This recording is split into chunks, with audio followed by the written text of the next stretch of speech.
The Xbox Drive is powered by patrons at patreon.com/YumiCapri. And I want to say thank you to all of our patrons over there, especially our Diamond executive producers, Jonathan Brown and Slimer Snarf, our Platinum producer, Dallas Ford, and our Gold members, Argo, Ashley Nicholson, James Johnson, Gene K, Marcus O'Neill, Skinny Matt, Trucker Sloth, and Xavier Reyes. Thank you, everybody, for all of your support. Hey everyone, it's me, Sean Capri. I'm in my car and you're listening to the most horsepowerful podcast on the internet. It's the Xbox Drive. I'm on a Skype call with my friend Ryan Turford. He's the man on the moose, and on our journey today, Xbox officially bought Bethesda, and there's a Teenage Mutant Ninja Turtles arcade game that looks like an old game that I used to love very much, and there's lots to talk about, so jump on into the Xbox Drive. Ball with the ball, the bang, digga, digga, digga, ball! Greater than X.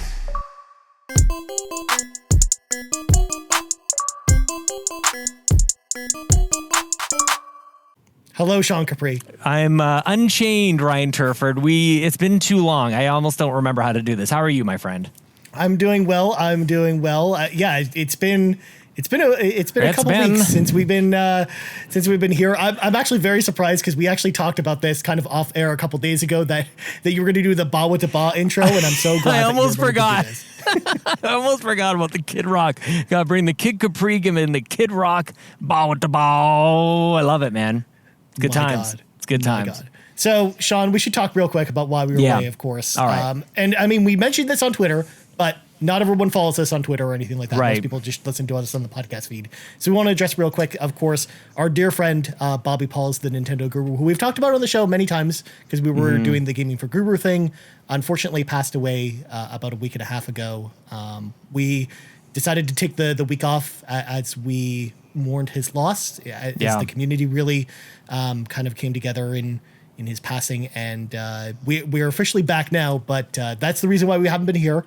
Of course, if it wasn't for Bobby, I mean, this show wouldn't really exist, and he was such a huge part of that, and he will definitely dearly be missed by not just by us, but by the entire community as a whole as well. But Sean, you also released a episode entirely dedicated to Bobby on the podcast feed as well. Did you want to touch on that real quick? Yeah. I mean, like, it's funny, like you kind of mentioned, like, we decided to not do an episode last week, and it didn't even like really feel like a decision, to be honest with you. Like, it was an inability to do an episode. I think what I said on the previous episode on this feed kind of speaks to a lot of that. Like, just a very, very close friend of mine, and I just was really reeling with that. So I really appreciate a lot of love that has been sent my way, a lot of support. A lot of people have been checking in on me. There's a couple pieces, like now that like we've kind of gone through all of that, and I just wanted to be able to say that before I jump back into this show and give it everything that I've got for this show. I felt like I needed to dedicate some time and some words to Bobby in that way before I come back here and say like, hey everyone, it's me. Like, that seemed, I just needed to take that step. So I appreciate everybody's patience on that. In very short order, we've got to get into some housekeeping on our end in terms of like the Patreon. Like, if you go to patreon.com/YumiCapri, that was mine and Bobby's. That was our partnership. He's all over the thing. He's out in the artwork.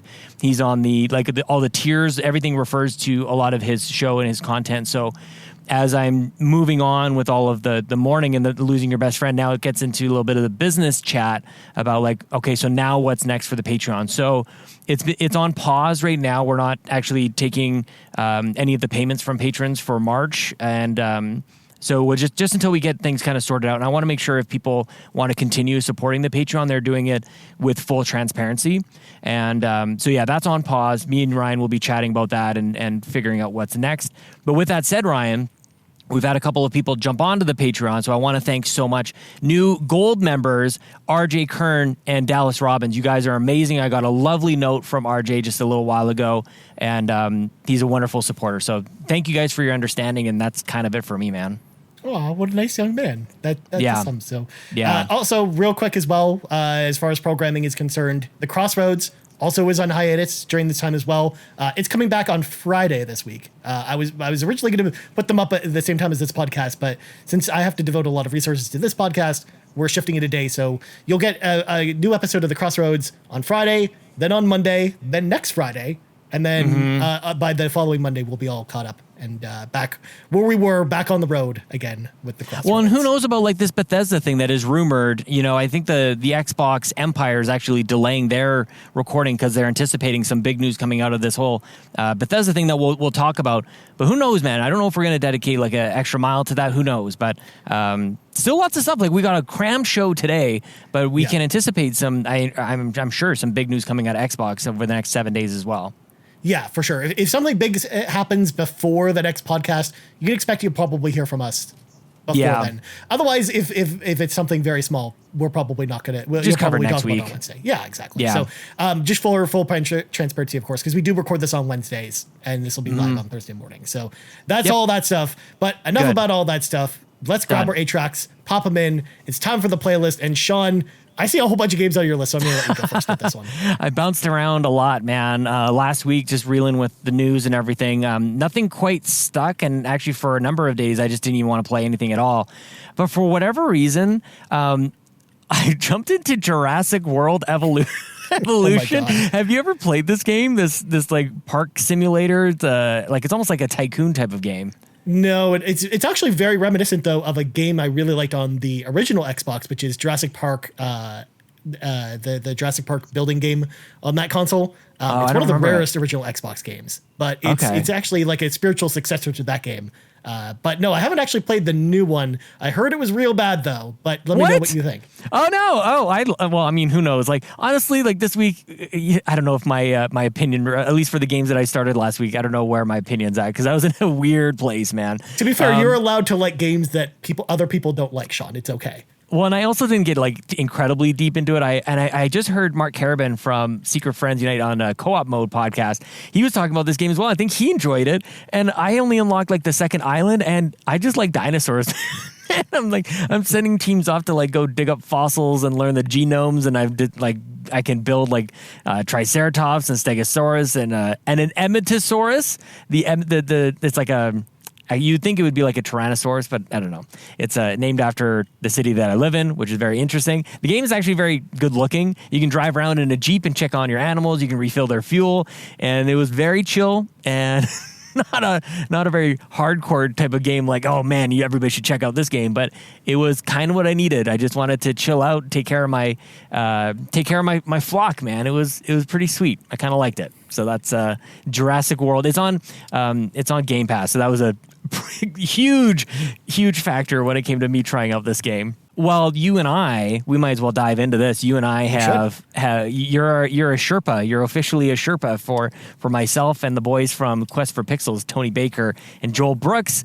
We've been playing the crap out of Diablo 3, and I don't want to play anything else, Ryan. This game has captured my imagination. I've played it before. I've actually played through the campaign on PlayStation, and I'd always wanted to play through with a bunch of people, and like all of the hooks, every single hook this game has it's in me. I want to play it nonstop.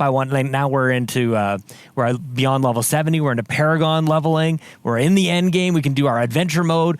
Dude, I've had so much fun with freaking Diablo. Who knew?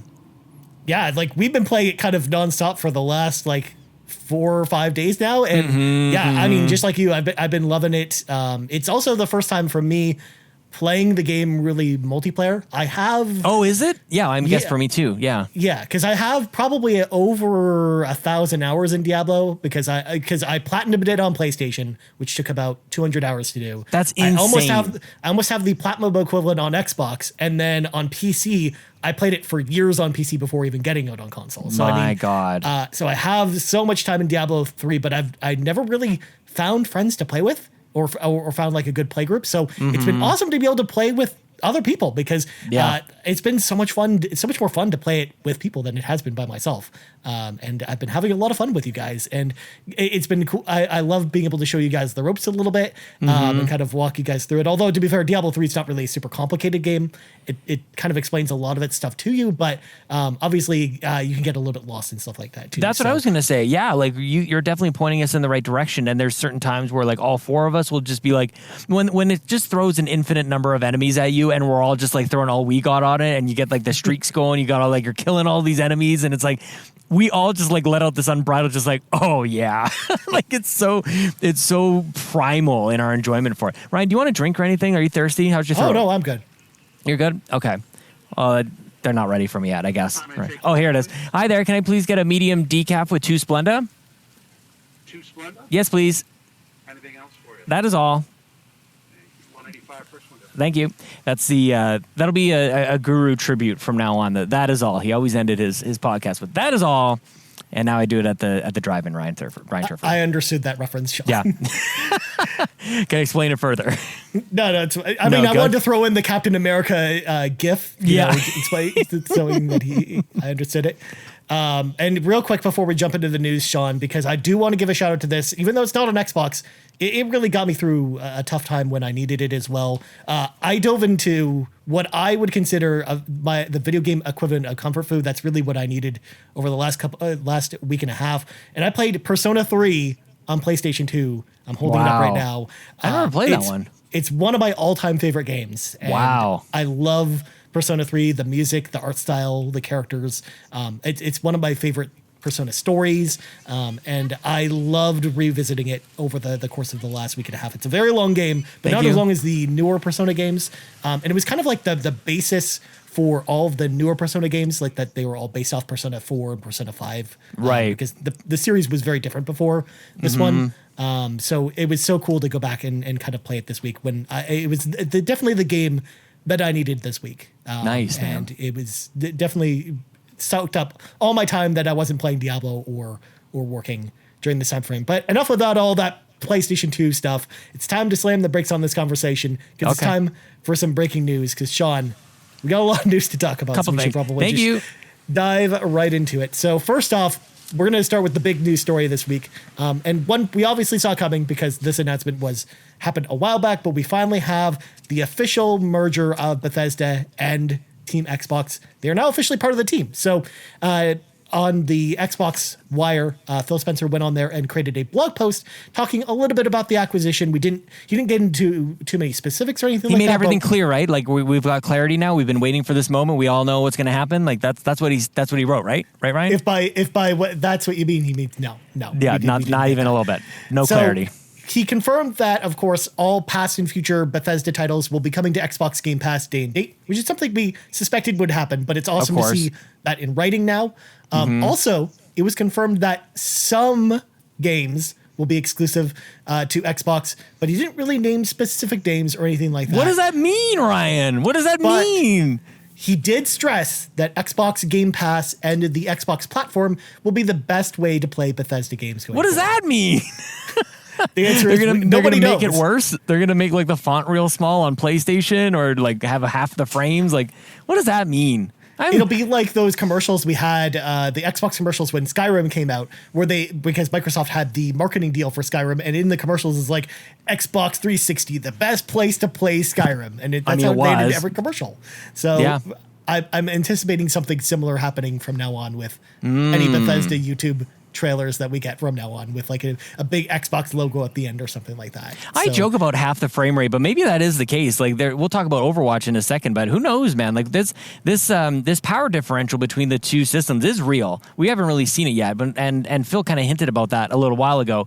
But I'm almost at the point, Ryan, like obviously everything else going on in life, like there's been a lot of perspective kind of like shown my way just with in terms of like what really matters. And so the internet was ablaze yesterday as this whole thing was confirmed and the I think the ambiguity continued on in terms of what is going to be exclusive and what isn't. Like, I don't know about you. I mean, whatever, man. If it's exclusive, like, great. My opinion is that it probably would be better for Xbox to make them exclusive, but I just don't want to fight about this. I think it's interesting. Yeah. It's too bad that people are so just like ferocious about it because I think it's fascinating and it's really interesting stuff to talk about. But people ruin it with just like with the fanboyism. And I don't know, man. We'll eventually have to push through this. But yeah, that's kind of my take on it right now. Is I think that it should be exclusive. I think that would be the best thing for Xbox. They need to solidify that. But if it's not, then like whatever, man. Yeah.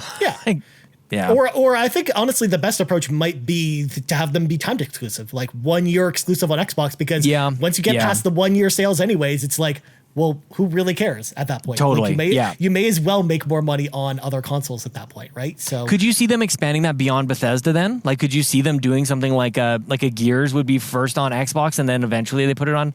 Like, would PlayStation even take it? That would be super interesting. Like, I don't know. I mean, I could see That's the that thing. happening. Like that's my test on like, is that a good idea? Like, because it sounds good enough, but then you go like, do you only do that for certain games? Like, I don't know. I'm going to play on Xbox anyway, so it doesn't really impact me at all. You know? Yeah. And I do think that Xbox needs reasons for you to have an Xbox. Yeah, and likewise, I have both consoles anyways. I have a PlayStation 5 and a Series X, so to me, it doesn't matter either. So I think it really matters for those who can only really afford one console or really care about Bethesda games, which, again, is a lot of people. But you have to remember, too, with Xbox, you know, having an Xbox isn't the only way to play these games. Number one, all these games are going to come to PC, and they will be playable there and on Game Pass on PC. But number two, xCloud. If you don't have a PC that's powerful enough to play these games and you don't want to buy an Xbox, you can play them on xCloud. Like eventually when it comes to browsers, or when you can play it on your phone if you want to. Like, and that's what I mean. Like that's the exclusive. That's where the exclusive, I think, should come into play. Like, and when I say Xbox, I really mean like the Xbox ecosystem. So that accounts for like PC and Game Pass and xCloud and all of the things. Like I feel that that's the way that they should do this. And I know that's going to upset some people, but it's like, you go spend $7 billion and have it your way. You know what I mean? Like, that's kind of, I just feel like that would actually be best for them. I'm going to throw it out there too. Like when Sony bought Insomniac, like there wasn't a huge uproar of people being like, well, hold on. So when they come up with Sunset Overdrive 2, that has to come to Xbox, right? Yeah. Right? I mean, well, we haven't crossed that bridge yet. I'm sure it'll be a small fire. I'm just saying it's a hypothetical, right? I'm totally with you, man. Yeah. Yeah. So I think it goes both ways. But again, I also just don't like the toxicity either that came with this announcement too. I mean, it's okay to like both consoles, you guys. I don't understand it myself. But Sean, with this particular subject, we got 2 questions from the community about it. So I want to let some people into the car with us right now. We're going to start with Zero Skill at Zero Skill 1. Love you, Zero Skill. He asks, now that the Bethesda deal is final, what game from their studios have you not played yet and are excited to play on Game Pass? So, Sean, you said Fallout 3 for this one. Why no, I want to. 3? Oh, Fallout. That would be like a replay. So, okay. One of the things that I realized with this question is like I played every one of the games. Like I've played everything from Bethesda, and I think that just goes to show like how big they are, at least for me, and how integral it is. But it also kind of means, you know, you get access to all these games on Game Pass, and it's like, for me, it's actually not new. I think there's a question about some revivals or remasters or something like that coming up next. Yeah, but so for me, it's like I would actually really like to replay Fallout 3 and kind of using just the natural enhancements that come along with backwards compatibility. I don't want to have to buy Fallout 3 again, but I played it on PlayStation because I'm a big dum-dum. I'm not sure why I played that game on PS3. I don't know, maybe it was a power thing. I'm not entirely sure because obviously Xbox was a better... I was uninformed, Ryan. I'm sorry. But I would like to replay Fallout 3. I think that game is special, and it was special for me because it was one of the first Western RPG games that I could wrap my head around and actually play, and I beat it. So, and I like the location. I think Washington is super. I think it's awesome. So Fallout 3, I would love to dive back into a little bit. Yeah, and it still really holds up. I mean, I can account for that because I replayed it last year for the roundabout and really enjoyed it. So I do think it's a game worth going back to, and even though it's not in Game Pass now, it'll be in Game Pass soon. I would imagine. Yeah. So you'll actually get your chance to replay it. And I'm in the same boat as you. Was it on PC before, or is it on consoles only? It's also on PC, actually. Because they had mods for it and everything like crazy. Yeah, of course it was on PC. Yeah, and in fact, if you were going to replay Fallout 3 at all, like, play it on PC. Like, that's the best way to play it, probably.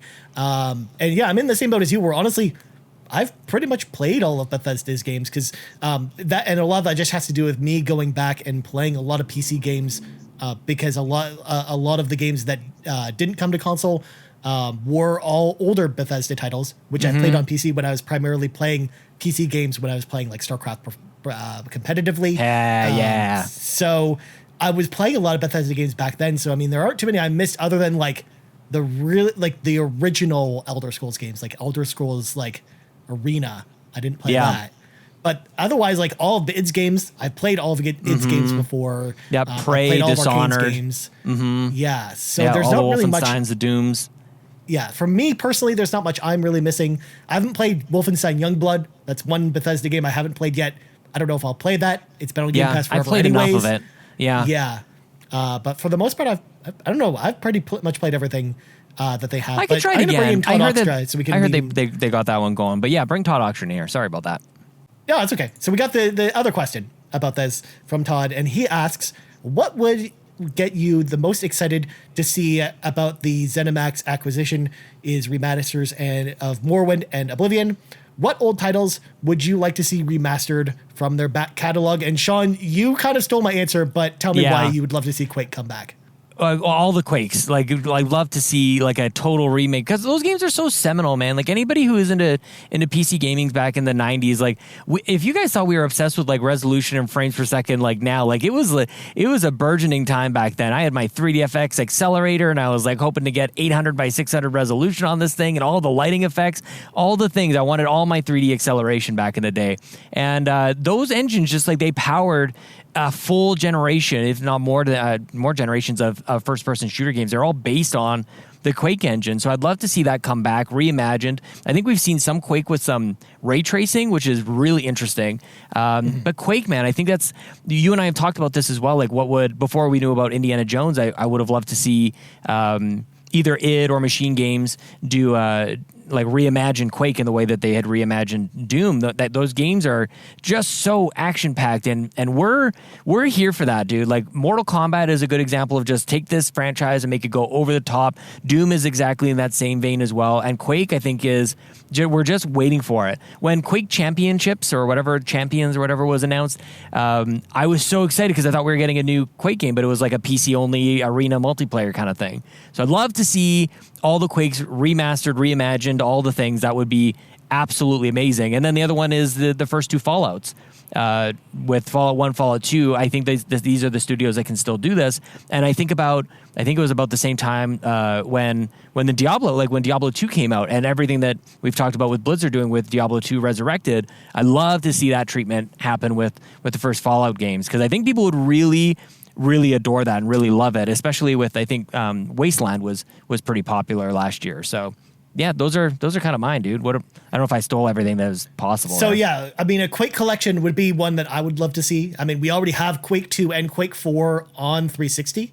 So I mean, even just making those backwards compatible would be an awesome first step. But I mean, what they did. They're not backwards compatible?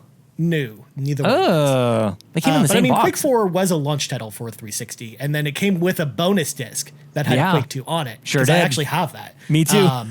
Whereas Quake 1, Quake 3, they would need to port those. But I think almost like what they did with Doom 1, 2, and 3 when they ported those. I'd love to see them do the same thing with the Quake games. But then the other one that I thought of was some of the older Wolfenstein games, like something like Return to Castle Wolfenstein or the Wolfenstein Raven game, even though I know people didn't like that on 360. I thought that game was okay, and I would love to see maybe that come back, or even just Wolfenstein 3D. Like, just have that come back. So I think those are some of the older titles that I would love to see kind of make a return from Bethesda. Whereas, again, a lot of the modern Bethesda games we kind of already have on Xbox and on Series X, whether through backwards compatibility or they just released this generation. Right. So there's not too many of the games that I want to have. But those for sure. Like anything from id that's old, I kind of want on Xbox for sure. Because all we kind of have is Doom from them at this point. Yeah. But yeah, so it's going to be interesting to see what happens with this Bethesda story going forward, Sean. Because again, people are hinting at something happening on Thursday, aka today. What could it be? But I guess we'll find out later today who's right and who's wrong about that. But Starfield. like I said, what do you think? What do you think? Predictions? Like, are we going to see Starfield? No, I think I think with Starfield. I think the earliest we're going to see Starfield is E3 time. And, and I'm assuming that it's not coming out this year, but they'll announce maybe that it's like coming out before March of next year. That's the thing. So I'm gonna cheat a little bit here. I'll sit on the fence a little bit. I would say if we're going to see it, then it's coming out this year. But I don't think it's coming out this year, so I don't think we're gonna see it. Like I don't actually think I want it. I want them to do the Fallout 4 thing, where they go like it's here and it's available like this fall. Like I think that'd be such a great place for Bethesda to sit in. Now that they're secure, they don't need to.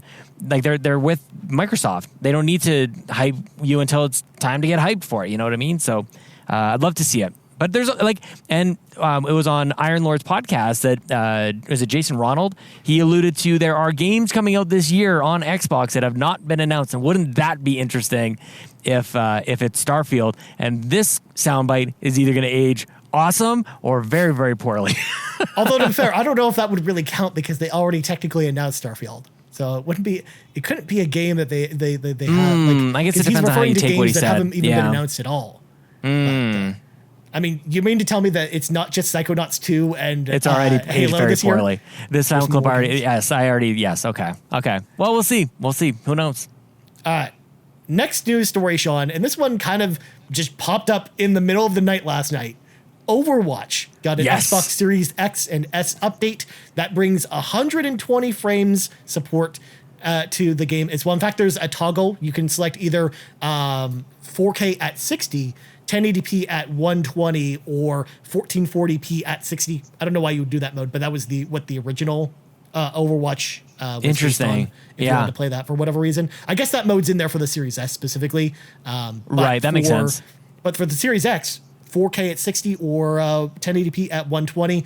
The weird thing about this is that this is only on Xbox, and they actually, Blizzard actually talked about this on Twitter, and the reason this is an Xbox only thing is because of the way smart delivery works, where essentially all they had to do to make this happen was put in a minor patch on Xbox Wow. to basically do the upgrade, whereas on PlayStation, it requires them to basically do an entirely new SKU for the game, which means they'd have to do an entire port of the game, which is way more work. Of course. So And it's more work for the gamer as well, for anybody. And we've heard countless stories of how much of a pain in the butt that is over there. That's awesome, dude. I was so excited for you when I saw this pop up, because I know you'd been jumping into Overwatch a little bit lately. Well, fun fact, Sean, I played this last night, and it is awesome.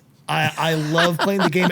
So again, I don't have 120 hertz TV, so I can only play it at 60 frames. 4K but 60. The game at 4K 60 looks incredible. Oh, Not only I love that, it. but they totally optimized all of the load times, as well as just everything about the menu is fully optimized. The menu itself runs at 60 frames per second, which it didn't before. So it runs buttery smooth now. And it's actually like, I noticed the difference right away, like as soon as I turned the game on. Look at Blizzard. It's actually a huge update for the game, and one that, again, I'm very surprised that they didn't do an official announcement or anything like that. It was just like, oh yeah, by the way, we tweeted at 2 a.m. that we launched this patch for Overwatch, and it's there now, and everyone gets this. Okay, bye. Like, I don't know enough, and maybe somebody can like tweet at us or write in or something like that. Xbox Drive at Gmail, the Xbox Drive at gmail.com. I don't know if it's unlocked frames on PC. Like, is there another place where you can play this game at 120 hertz? I don't know. That'd be interesting to find out. I think it is unlocked frame rate on PC, but it's been a while since I played the PC I want version. to play. I definitely want to try this out, dude. Yeah, you should try it on Xbox. Like, We'll just bounce back and forth between this and Diablo. We'll just have the same crew going. I mean, who needs to go back to Diablo anyways, right, John? No, I do want to. No, you're right. Like, I mean, I'm gonna have to make a choice here, man. It's too hard. Too many games. My God. Anyways, next up, speaking of too many games, we got a couple interesting game announcements this week, and I wanted to touch on this one that came out this morning, which got me very hyped, Sean. Yes. Teenage Mutant Ninja Turtles Shredder's Revenge was announced from .emu, the company that published Streets of Rage, and it is coming to PC and consoles sometime soon. We don't know when. We got like a brief trailer with the Teenage Mutant Ninja Turtles theme song. It's very much based off the 80s Ninja Turtles and not the newer Ninja Turtles. And it's a 4-player beat 'em up game, just like Turtles in Time or the original TMNT arcade game. And it looks amazing, Sean. It looks perfect, dude. Yeah, the throwing the foot soldiers into the screen and everything. Oh my gosh, the music, the colors, everything looks so... It's perfect. Like, I'm like, it looks perfect. What else do you want from that style of game? People are going to go crazy about it. I need online co-op, man. I need us to have a solid connection between you and I and two other people. Yeah, it definitely needs to work. And I need a date, but like, give it to me now, man. Give this to me. I'm so excited between that. And it's Mario Day. Today's March 10th as oh, by the way, happy birthday to the host of the Xbox Empire, Donnie Reese. But dude, I'm so freaking excited for this. Yeah, this got the internet talking this morning. And speaking of the internet talking, we got another question. This one from Joel, aka Falcon, at Joel, aka Falcon, and he asks, I have a question for the carpool. How excited is Ryan for Shredder's Revenge, knowing the teams who worked on Streets of Rage 4 and Scott Pilgrim versus the World collaborated on this game? And yeah, that's part of the reason, Joel, I'm very hyped for this game. In fact, actually, Tribute Games, the developer of this game, is actually not so famous for either Streets of Rage or Scott Pilgrim, but they're actually more known for Mercenary Kings, which was actually a launch game on PS4 and actually was a game that I thought was okay. It was kind of like Metal Slug. It was a side-scrolling shooting game. I think it eventually came to Xbox. And that's kind of what they're more known for. And a lot of people who worked on the Scott Pilgrim game after kind of the Ubisoft kind of dissolved kind of the little studio they put together for that, most of those people went to Tribute Games to work on Mercenary Kings. Right. So that's why actually the art style for that game looked very similar to Scott Pilgrim's. So yeah, it's really interesting to see finally they have a new game, because it's been a long time since we've seen a game from them. And for it to be a Ninja Turtles game, which again, I'm so hyped for this. It looks amazing. Yeah. And I just want to know more. Let's do it. Yeah, man. Love it. Yeah. Return of the beat 'em ups. It's a renaissance. I mean, it's definitely that time for sure. All right, last news story before we move on. And this one also got me very excited. And this one kind of was kind of a weird announcement out of nowhere. Cold Iron Studios have announced Aliens Fireteam, which is a 3-player co-op shooter set in the Aliens franchise, and it will launch sometime this summer on Xbox One and Xbox Series X and S. Sean, I don't know if you got a chance to check out the trailer for this game, but essentially it looks like Left 4 Dead meets Aliens, and I am stoked for this game. It looks really awesome. Yeah, that's a good pitch for it, man. Because it wasn't like I'd heard another podcast talking about it. I wasn't really paying too much attention to it, but I heard Aliens. And I'm like, yeah, okay, like we've been around this block before, but yeah, that model or that genre that captures my attention, dude. Definitely.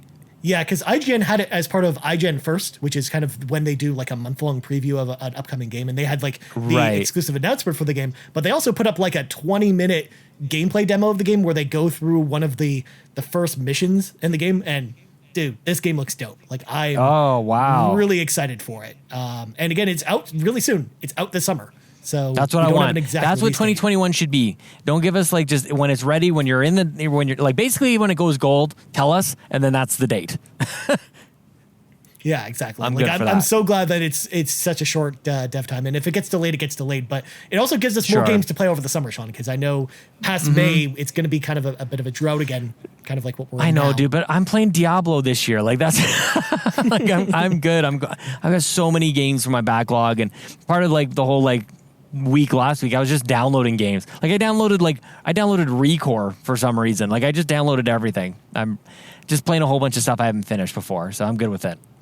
Yeah, for sure. All right, Sean, let's let some of our friends into the carpool with us, of course. We got so many questions this week, Sean. Yeah, man. And huge shout out to the community again for sending us so many awesome questions this week. We do really appreciate that. And we're going to start with Console Caito, Sean, at Console Caito, youtube.com/Console Caito. She's awesome. Go follow her work there. She asks, Halo Infinite Battle Royale, is it happening and do you want it? Sean, we've talked about Halo Infinite Battle Royale a few times before, but has your opinion changed on this at all? Do you want a Battle Royale for Halo Infinite? Yeah, I definitely do. They've denied this a lot over and over again, saying that Battle Royale is not happening. It's not happening. But dude, like it works for Call of Duty so well. Warzone is an absolute smash hit. Obviously, like the genre itself is massive, and I just think it makes sense in terms of like the free to play model that they're going after on the multiplayer side. So I do think that it's going to happen. I do want it, but at the same time, like there's going to be other modes that I'll be playing as well. Like as much as Warzone is a hit, when I'm playing Call of Duty, I'm playing traditional modes. I'm playing like kill confirmed and team deathmatch and whatever else. Like I don't typically do a whole lot of battle royale, but I think it could be massive for Halo if they make a really good quality battle royale game. I think that seems to be like the required entry point at this point if you're going to have a big splash in multiplayer, you know? Yeah, and I'm with you where I think it would be awesome to have a battle royale.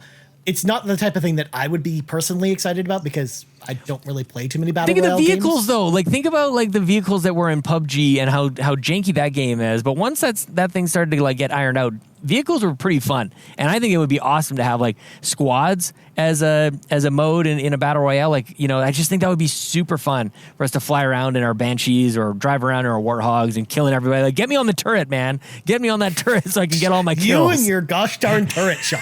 You just love the turret. Whereas I, of course, would be the dude flying the Banshee because Sean knows I like the Banshee. I love it.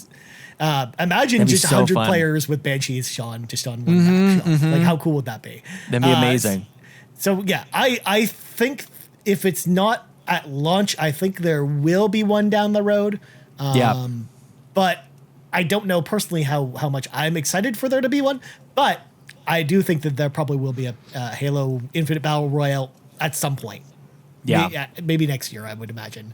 Well, that's true. Like it's this ongoing thing. So yeah, no, keep going. We got no time.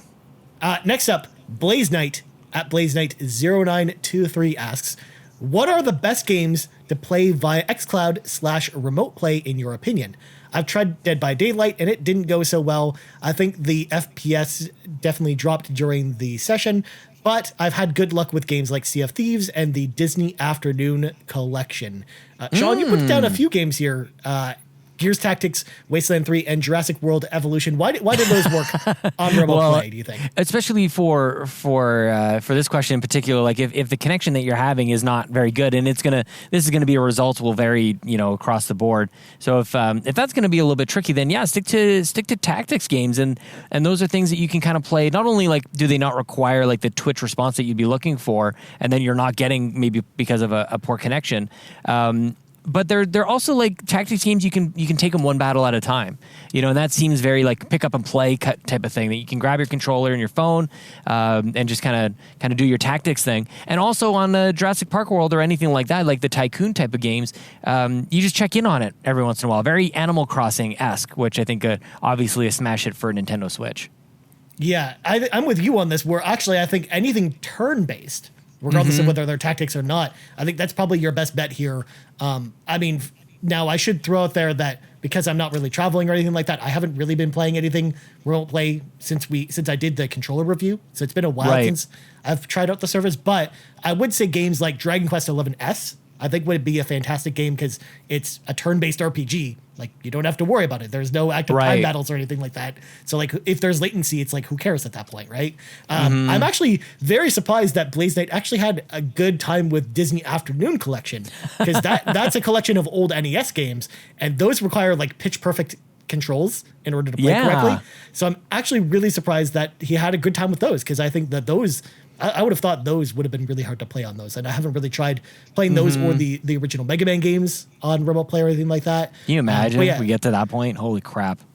Yeah, like you need game, negative latency on that, Ryan. If you're going to play Mega Man, you need negative latency. You no, because the native latency actually would probably screw you up too. Like you need like it's true. You need like it just needs to be perfect. Like try playing, like I'll dare anyone to try play Mega Man 1 with any form of latency, either positive or negative latency. Like, good luck. We're talking about like if negative latency is even a thing. Oh, I love it. Hey, Google Stadia said it was a thing, Sean. I know. I get it. I brought it up. Yeah. Well, next question is from KmackTime at KmackTime, and I don't know if I'm pronouncing it correctly, but whatever. We're gonna go with it. He asks, has upgrading to the Series X been worth it to you, or do you think you would have been better off waiting until Halo comes out? I kind of know where I stand on this, Sean, but I'm interested to hear where you stand on it. As someone, what do you think? Do you think it was worth upgrading right away to the Series X? So I have to put the disclaimer out there for anybody who's maybe new to the show. My Series X was provided by Xbox Canada, and I'll be forever grateful for that. So take maybe what I will with a grain of salt if that's important to you. But I played KOTOR on my One X. I went back to that so I could keep my Series X connected to my PC so that I could keep my streaming and everything there. So that made things a little bit easier for me. So that meant that I was playing KOTOR, which was 30 plus hours of gameplay. I was playing primarily on my One X. And I don't ever want to go back to that, man. That was the most powerful console that was ever made just a couple of years ago.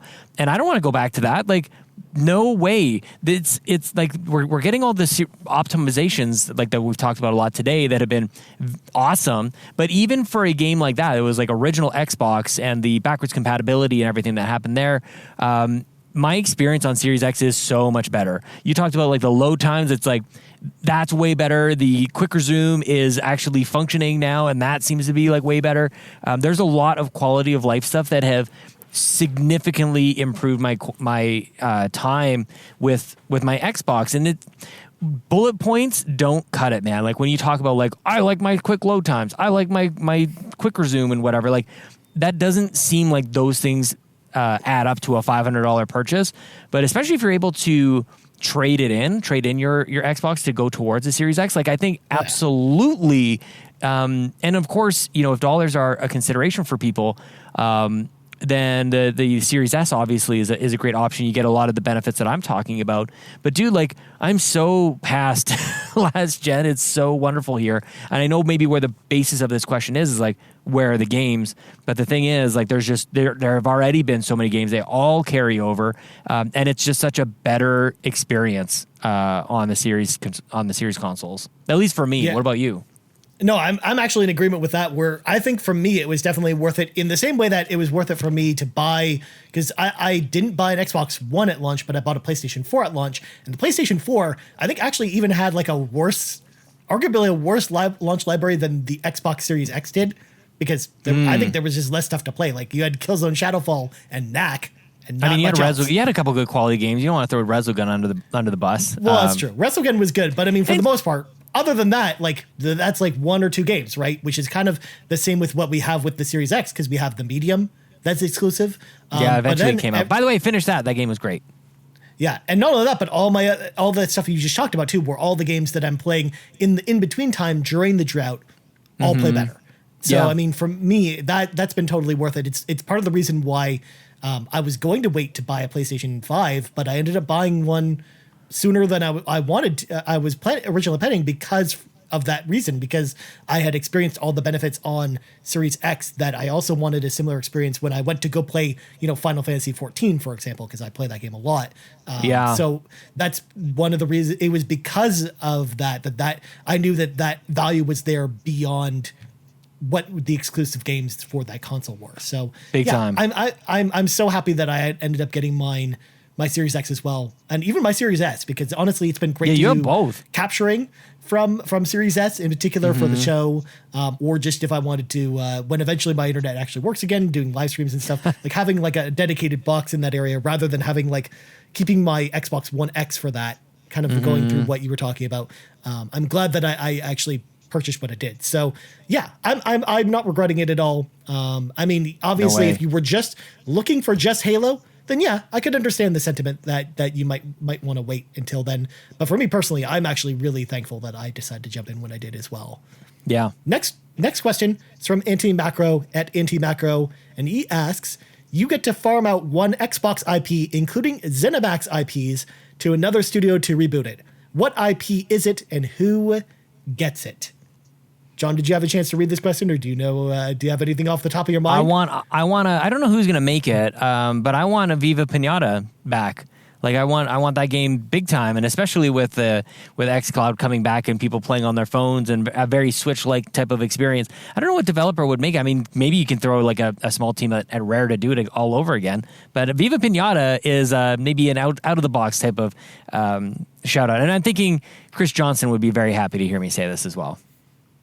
Very nice, very nice. What about you? As for me, I would love to see a Tango Gameworks take on Halo and doing like a survival horror Halo game. I think that would be really cool. Like something like almost like something like ODST, where you don't play as like a Spartan, but you play as like an orbital, like a dropship trooper or something like that, and you're kind of like have to escape an area, but you're being hunted by stuff. Like I think that would be really, really, really cool. Or even like a Bethesda like studios take on something like Halo, like either a Machine Games take on Halo, or even like an id Software take on Halo, I think would be really interesting. Or not only that, but if I were to take other IPs from Microsoft, like if we weren't getting the Perfect Dark reboot from the initiative, the next studio I would want to do that is Machine Games. Like I think that a Machine Games Perfect Dark game would look really cool. So yeah, those are mine. But I would love to see like more stuff with Halo, but outside the shooter space. I mean, we've seen it work with something like Halo Wars, and I would love to see them diversify the Halo IP a little bit more. Oh, good because I think there is more in that universe besides the story of the Spartans. Kind of like how in Star Wars, there's more to it than just the story of the Jedis. And, I think that Bethesda studios themselves, whether it's Tango or someone else, I think could do a really good job with some of those IPs. And last up, Robby Bobby Miller at Smooth423 asks, Xbox and Bethesda are now the power couple, but do exclusives still matter? Let's think about MLB 21, the show, coming to Xbox with crossplay and cross progression. exploding head emoji, of course. P.S. Is it technically an exclusive? If it's also on PC. So Sean, do exclusives actually matter anymore? I mean, I feel like the general like internet is just saying like that they don't, and I don't agree with that at all, dude. I think exclusives absolutely matter. The PC and console thing, I like to see that line blurred. I don't think that really matters as much, but I do think when you're talking about like buying a console and you're choosing one console versus another, I think the exclusives matter huge. And while, you know, Xbox and PlayStation are blurring the lines a little bit, the control here, the in terms of our like experiment or thought process here, our thought experiment is Nintendo. Like, you're not seeing Mario anywhere else. They have like some of the most valuable IP, and they're not going anywhere. And you see the Switch just completely take off. I think that is a combination of some old school mentality in the video game industry, and also just like treating those IP with such care, love and care, that it's really working for Nintendo. And I am of that mindset. I think like games like Halo, and I think when you purchase Bethesda, I think that those should be locked. I think it is a bit of a loss. I've heard just anecdotally people say like, well, now I don't have to buy a PlayStation, so I can play my MLB. I can just have that on Xbox and everything else. Like, I think those things matter. Like, the consoles themselves are so similar in terms of like their power and what they're capable of. It's like, what other reason is there? Even with like a lot of crossplay stuff, like it's not even that you have to buy PlayStation to be there with your friends. It's like the only thing left is the exclusives and the controller. You know what I mean? So I do think that they matter, but we lose a lot of the nuance in this conversation. It just devolves into fanboyism, and that sucks. But it's not from a fanboy perspective. I just think like, what is your reason for buying the console if not for an exclusive? You know? Yeah, for sure. And I think that the ecosystem matters a lot to it. And I'm the type of person who doesn't prefer Xbox because I prefer the exclusives, but I like the Xbox ecosystem more than anything. Sure, yeah. I don't mean to think like that's what oversimplify brings me into it. But I think the biggest thing has got to be like the biggest, as far as the way that gamers make decisions, the way that we all kind of do this is that's got to be number one. That's got to be factor number one. And we can say nice things about like, yeah, ecosystem and all these things like those. I think the proof is in the pudding, man. That Nintendo is selling like crazy. Xbox is still kind of in third place, it seems. And I do believe that it's because people don't have that locked in easy answer to go like, I get Xbox, I get this game, where I can't get that anywhere else. Like, you need to make it that simple for people. But it's just not their game. At least I don't think so. And it'll be interesting to see if that is overcome with the subscription model. With you get into the Xbox ecosystem for the system seller, which is Game Pass. Like, we've talked about that a lot before too. So that is the only way that this old school mentality gets kind of flipped on its head, is if Game Pass becomes such a no-brainer, which is kind of what they're banking on, that yeah, you'll forego the great games on PlayStation or Nintendo because it's just so easy to play in Xbox land. Yeah, for sure. Anyways, Sean, we got to go. But before we go, Sean, plugs go. You can find me on Twitter at Sean Capri, Sean like Connery, Capri like the pants, and also on Twitch at twitch.tv/Sean Capri. As for me, you can find me on Twitter at Ryan Turford. That's TURFORD. You can also find us on Twitter at The Xbox Drive, on YouTube at youtube.com/The Xbox Drive, and on podcast services around the globe. So for Sean Capri, I'm Ryan Turford. This has been episode 180 of The Xbox Drive, and we out. Ball. It's good to be back, and we'll dedicate everything that we do to Bobby Pauls. We miss you, Guru. Guru forever, Bob.